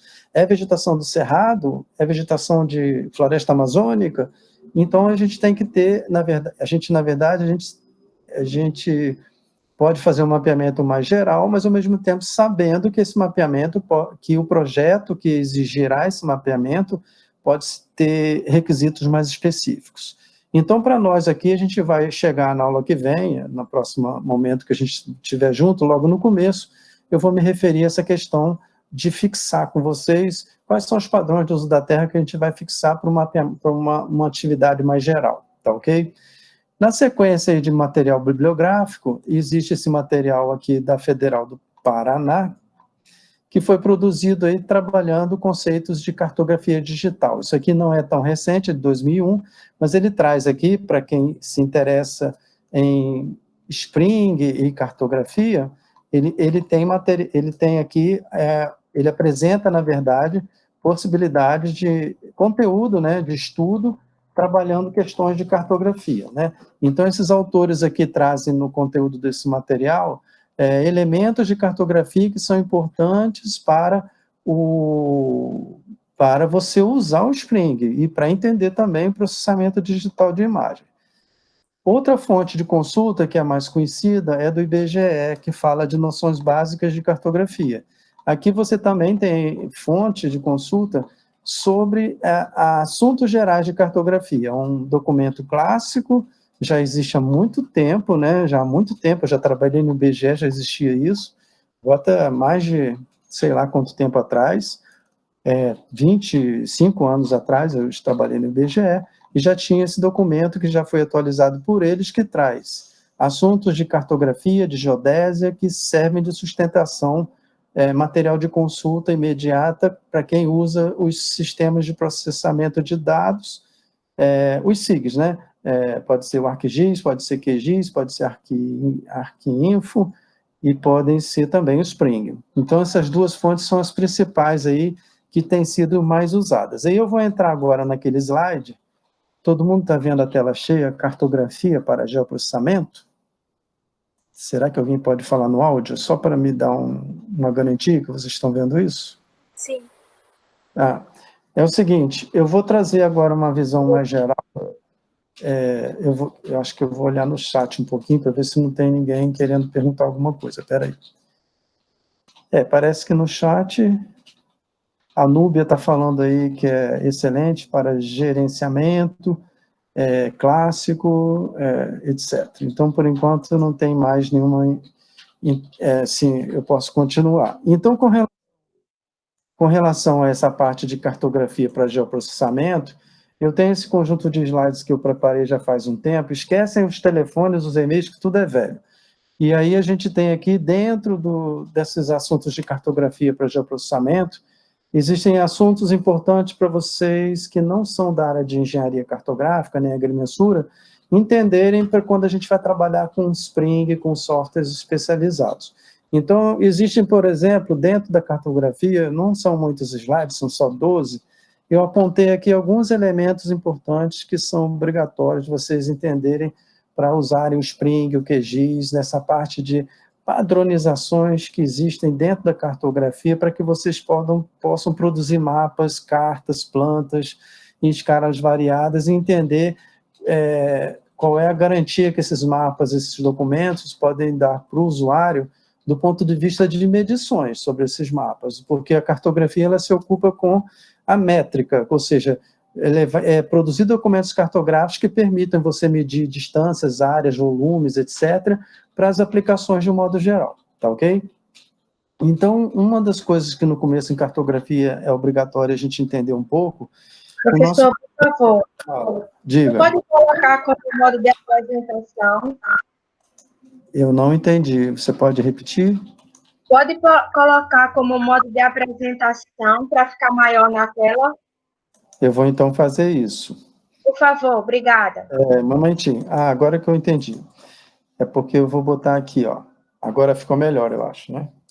Isso. Aqui, então vamos lá. Aqui está chegando. Ah, sim, agora que eu entendi, é porque isso tudo está vindo devagarinho. Então, por exemplo, vamos no modelo de terra e formas da Terra, que é o primeiro item. A gente tem o nosso planeta, e o planeta pode ser visto como esférico ou como elipsóide de revolução, que é o lance dos achatamentos nos polos, né? Então, quando a gente vai falar de forma do planeta, isso tem uma relação direta com sistemas de coordenadas.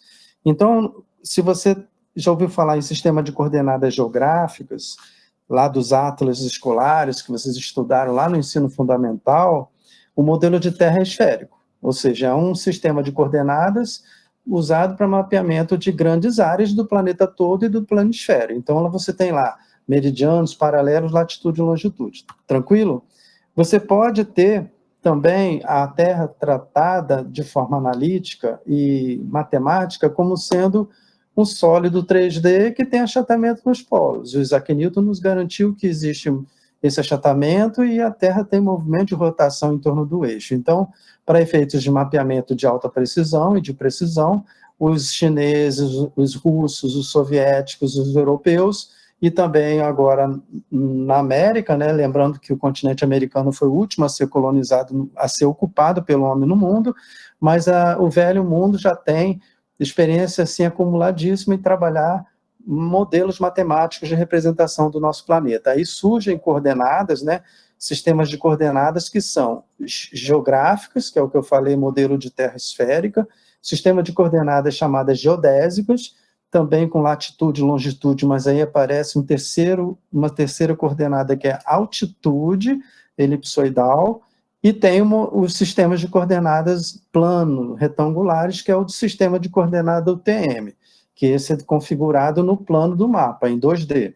Então, os sistemas de coordenadas, eles são mais conhecidos esses três, do ponto de vista assim, de vivência com software de geoprocessamento, seja QGIS, seja ArcGIS ou o próprio Spring. Vamos pensar assim, esses sistemas que são mais usados. Então, para efeito de desenvolver uma aplicação com esses softwares, tem uma hora lá que dentro de cada software você vai ter que adotar um padrão de coordenadas para você ter condições de lá na frente produzir um mapa com grade de coordenadas, ou então de fazer medições no mapa. Então, como eu falei, o modelo de terra pode ser visto de forma diferente, matemática, né, pode ser esfera ou elipsóide revolução, e para cada um desses visões diferentes da Terra, a gente tem um sistema de coordenadas mundial terrestre, né, que adota diferenças aí em termos de tratamento. No campo, pessoal, quando a gente vai com o GPS no campo marcar a coordenada de um ponto e tem lá latitude e longitude, aquela latitude e longitude ela é geodésica, mesmo sendo com receptores de GPS que são aqueles expeditos.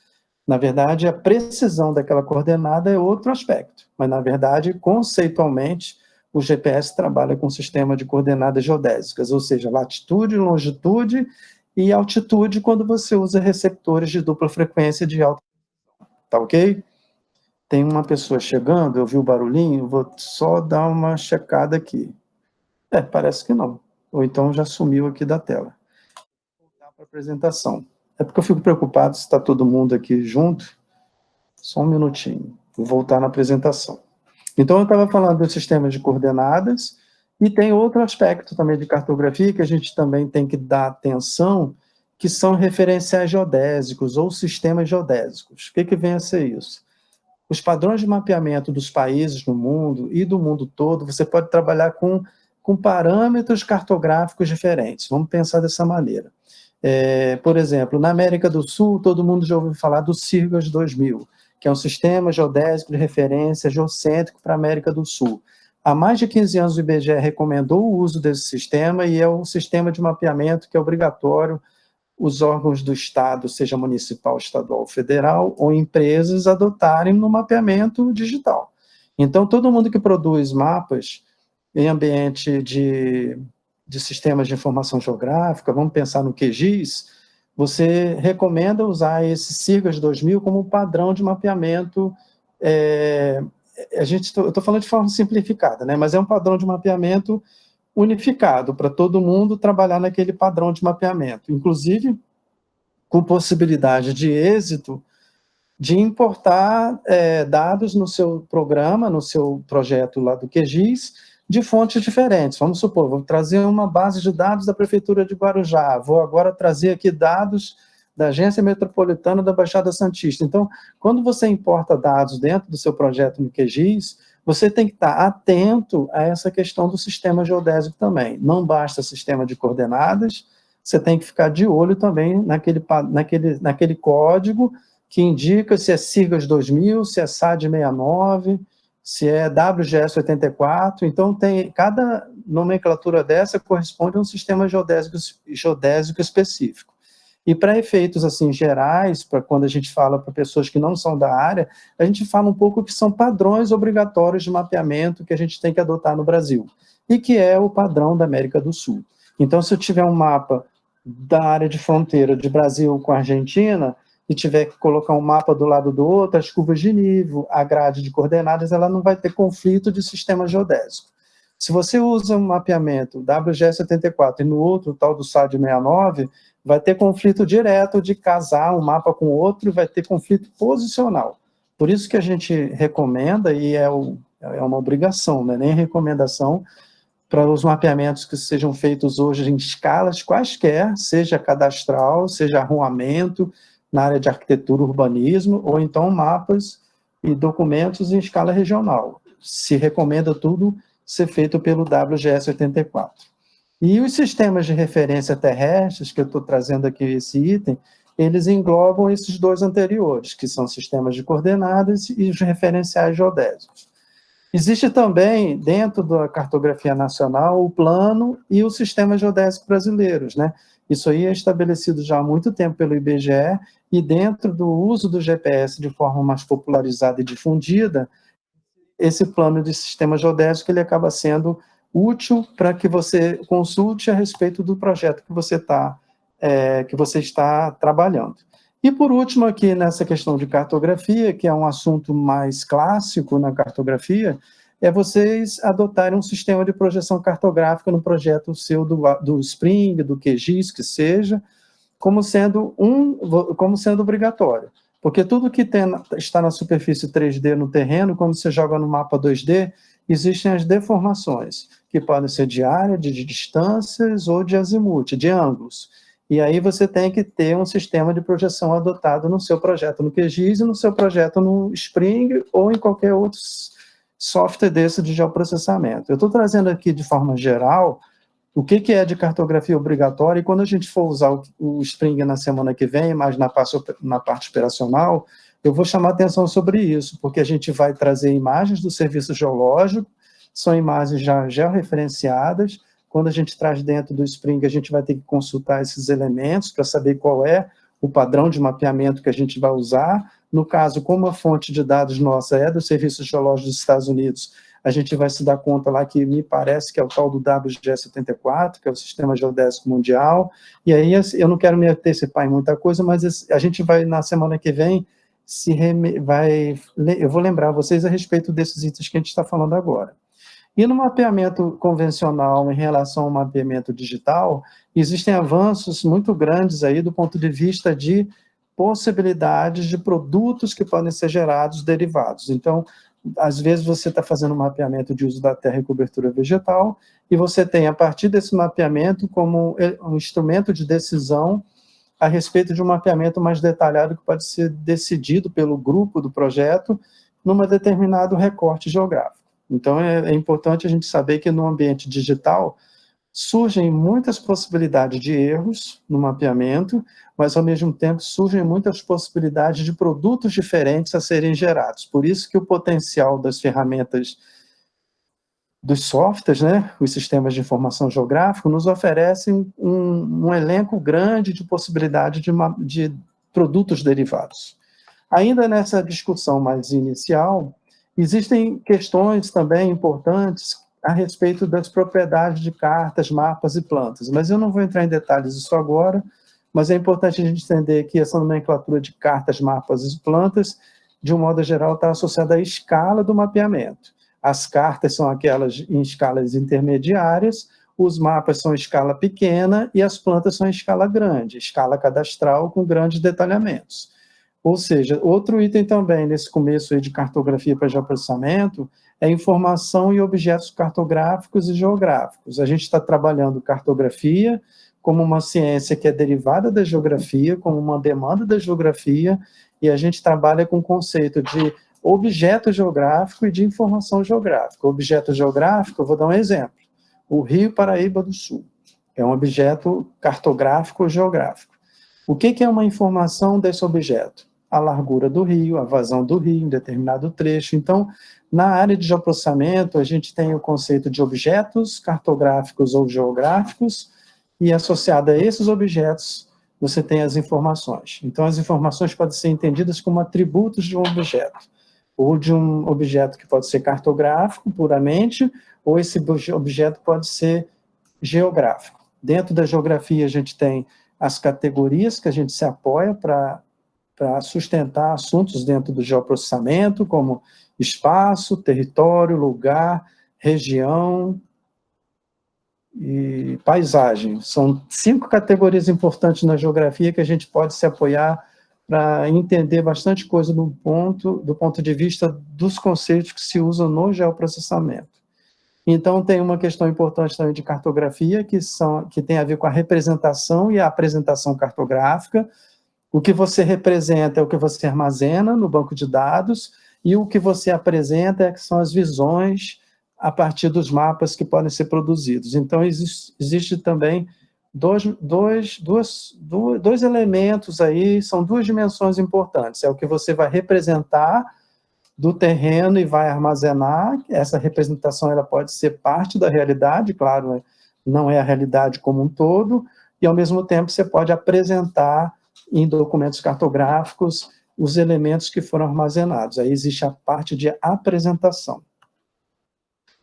Os fundamentos sobre cartografia digital, eles são descritos na literatura, tem muita literatura trazendo isso. A Unesp de Presidente Prudente tem curso de engenharia cartográfica lá há muito tempo, tem profissionais dessa área que já têm produção sobre isso, muito interessante.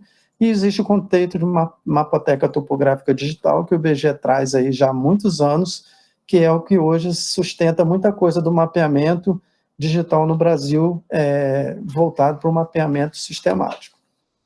E aqui são as bibliotecas digitais georreferenciadas, que é um assunto maior, é um desdobramento a respeito da cartografia para geoprocessamento, e que é o que hoje se tem aí de forma marcada, uma demanda muito forte no campo aí de catálogos, de gazetas e de portais na internet, de disponibilização e publicização de dados aí envolvendo os documentos cartográficos. Ainda nessa questão aí de cartografia, eu já falei para vocês que a Terra pode ser tratada como esfera, como elipsoide de revolução, dependendo da perspectiva. Eu não vou falar de coisas complicadas, mas pode ser um elipsoide escaleno, e tem o conceito de geóide, que eu não vou falar nada agora, mas lá na frente a gente pode falar um pouco de geóide vinculada às altitudes, tá ok? Existem sistemas de coordenadas terrestres que podem ser topográficas, x, y, z, eu nem tinha falado até agora sobre isso, podem ser geográficas, latitude e longitude, geodésicas, latitude, longitude e altitude, e você pode ter as coordenadas chamadas UTM, que é aquela que são expressas em metros, e que tem um aparato imenso nos bastidores para explicar o que vem a ser isso, mas são coordenadas plano retangulares, expressas em metros, configuradas nos mapas 2D, e que servem de apoio para medições nos mapas, em x, y, z, né? Desculpe, a partir de coordenadas plano retangulares, você pode fazer medições rápidas, trabalhando com geometria 2D.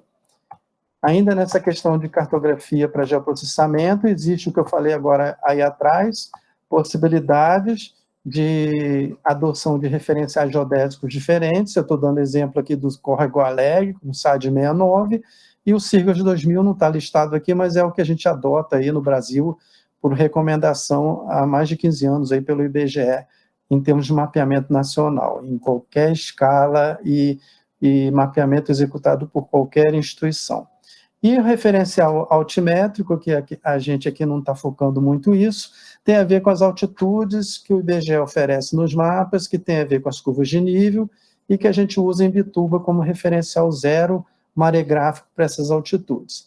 Deixando destacado que as altitudes do IBGE, né, dos mapas do IBGE, elas são diferentes dessa altitude aqui das coordenadas geodésicas. Essa altitude das coordenadas geodésicas são altitudes chamadas elipsoidais. Se alguém tiver dúvida sobre isso, claro, para quem não conhece isso, está vendo pela primeira vez, podemos conversar em momentos diferentes. Eu vou deixar meio com vocês aqui sinalizado que se houver alguma demanda específica de assuntos do que eu estou trazendo agora nesse apanhado geral de cartografia, eu posso conversar com a pessoa em outro momento, até no reservado, aí a gente pode conversar, tá bom?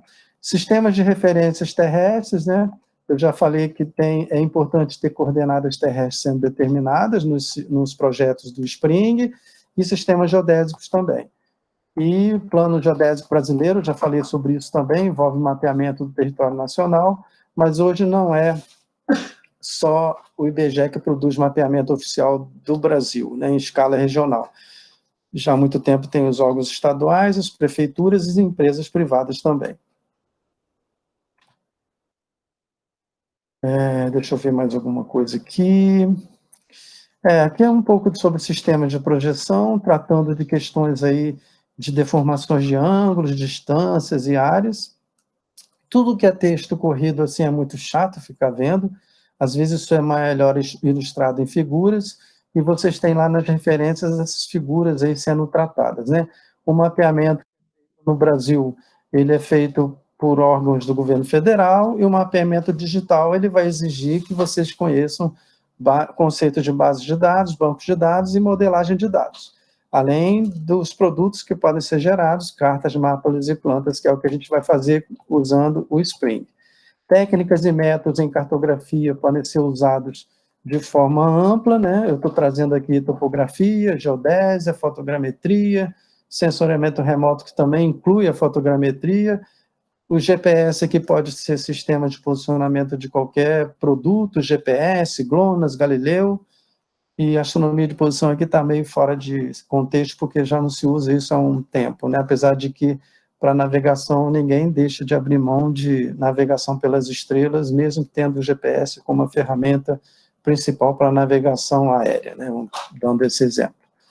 As cartas, os mapas e as plantas, eles são produzidos com base em catálogos, em códigos, eles têm escala, e sistema de coordenadas são usados, convenções cartográficas são usadas, isso tudo aí a gente vai ver na parte prática do Spring, quando a gente estiver na semana que vem tratando desse assunto. Eu vou interromper essa apresentação, vou ver se tem alguma coisa aí.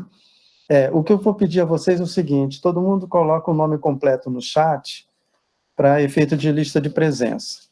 E isso é importante para efeito do certificado. Então, a partir de agora, bota no chat o nome completo de cada um de vocês, que aí eu vou ter esse controle, que tudo está sendo gravado, né? Eu vou olhando aqui perguntas, indagações que estão vindo de vocês. O Pedro Estevam, vou pedir licença. Ah, não, ele vai ter que sair para resolver algum assunto. Eu pensei que era licença de software, né? Beleza. A Núbia está trazendo aqui, e quanto ao WGS? O WGS 84 é um sistema geodésico mundial, é o World Geodetic System. Ele, na verdade, praticamente é geocêntrico, né? O centro dele é o centro de massa da Terra, e quando você tem dados do CIRGAS 2000 com o WGS 84, você pode adotar os dois sistemas como sendo muito semelhantes.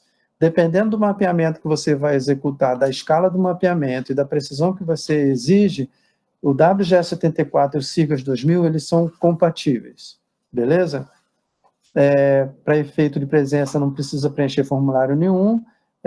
O que existe de orientação minha é que, caso vocês não se inscreveram no site da Unifesp, para efeito de certificado, o link está aberto até hoje à noite, até meia-noite do dia de hoje, para vocês fazerem essa inscrição.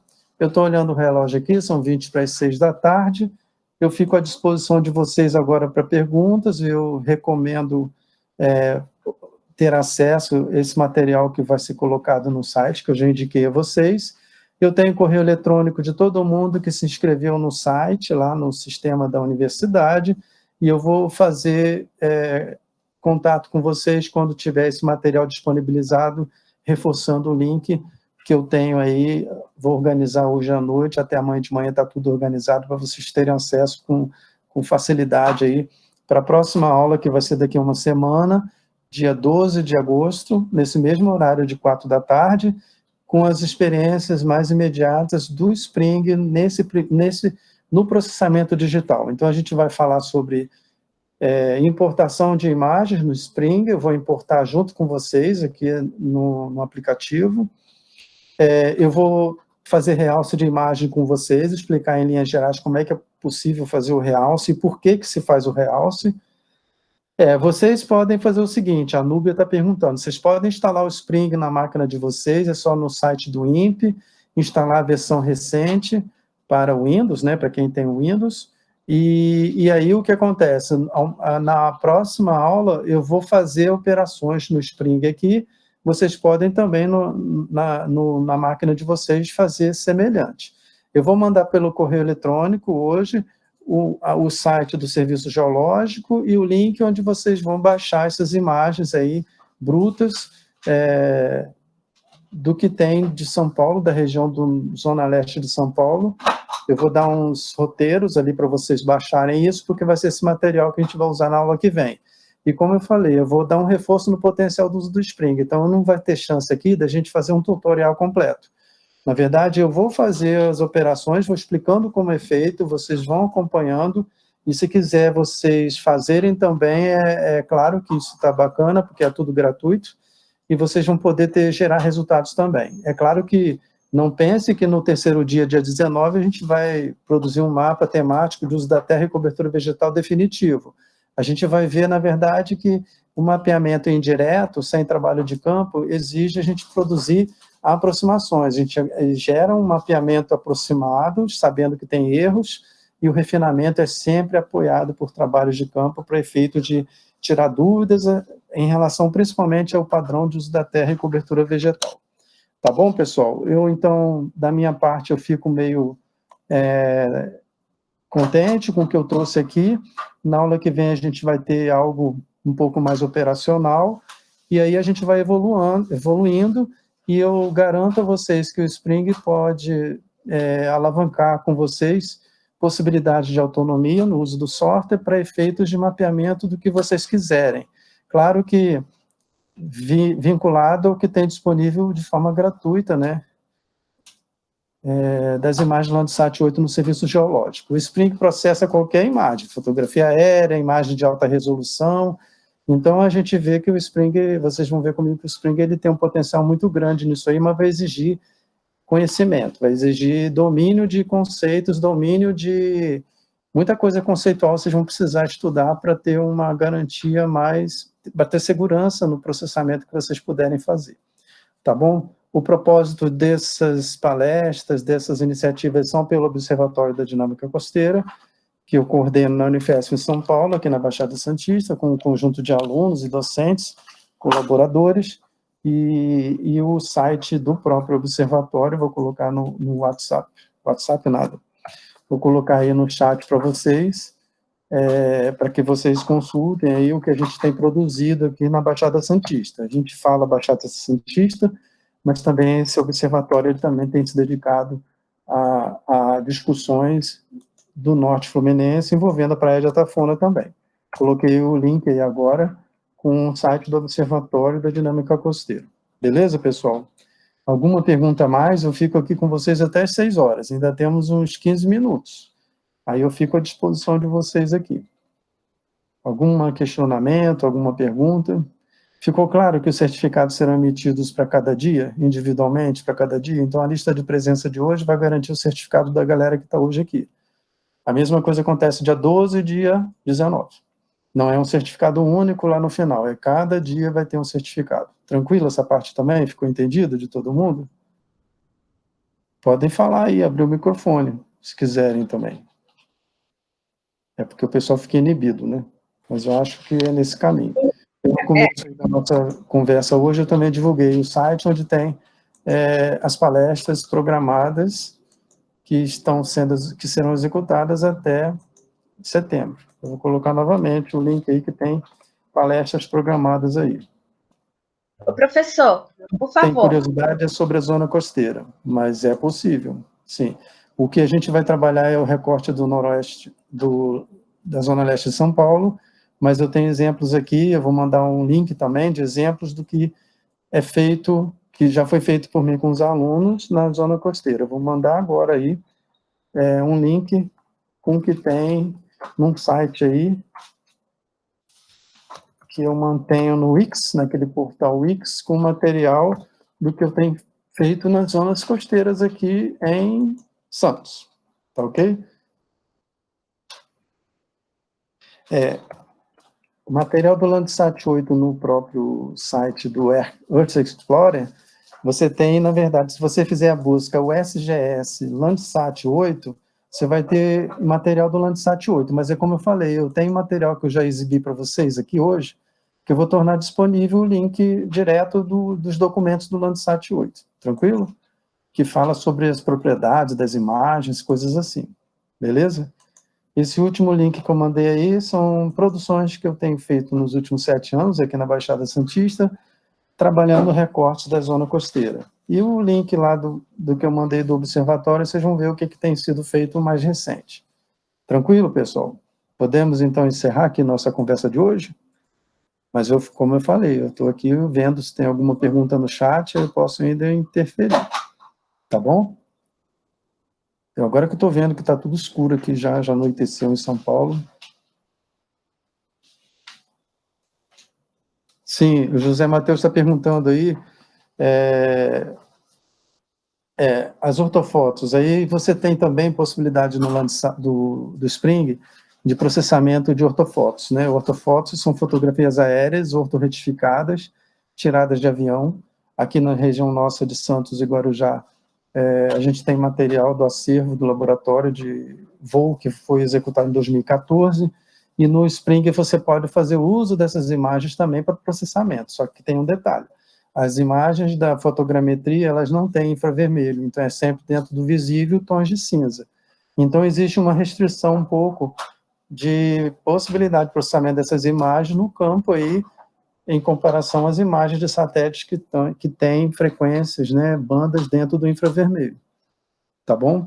O Zé Matheus, a cobertura de nuvens, você pode até, tem algoritmos que podem minimizar o efeito da nuvem, mas ela não elimina completamente. E dependendo da densidade da nuvem. Isso o próprio Serviço Geológico e o INPE se encarrega de fazer correções atmosféricas nessas imagens que são disponibilizadas. Mas quando você tem bloqueio de nuvem muito intenso, você não tem como adivinhar o que está abaixo da nuvem. Mas existem alguns trabalhos que buscam minimizar o efeito nocivo da nuvem para identificar o que tem abaixo da nuvem. Mas isso vai variar muito em função da densidade do material da atmosfera, ou seja, tem alguns parâmetros aí que complicam um pouco uma garantia 100% disso, tá ok? O Ebert está colocando aí que podem ser baixadas imagens também nesse endereço que ele está trazendo aí. Tranquilo? Mais alguma questão, mais alguma pergunta?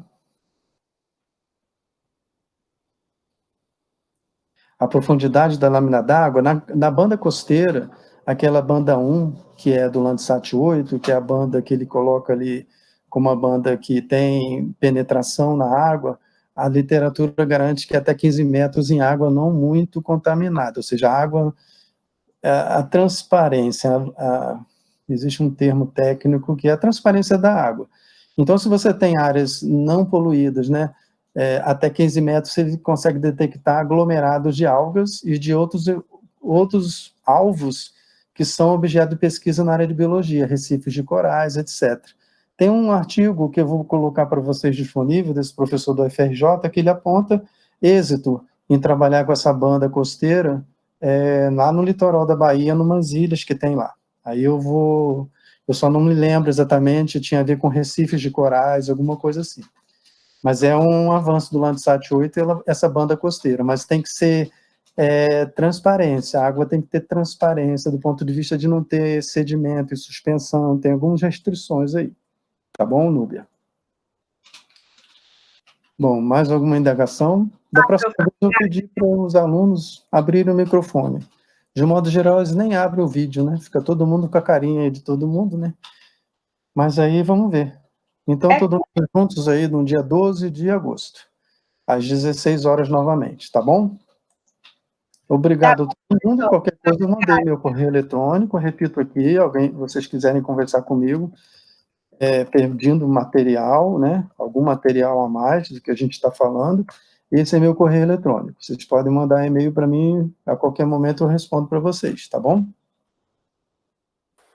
Tá bom, obrigada. Então, por todo mundo aí. Obrigada, professor. Valeu. A nossa vivência de hoje. Tudo bem? Boa noite, então, para todo mundo. Obrigado. Boa noite a todos. Obrigada, professor.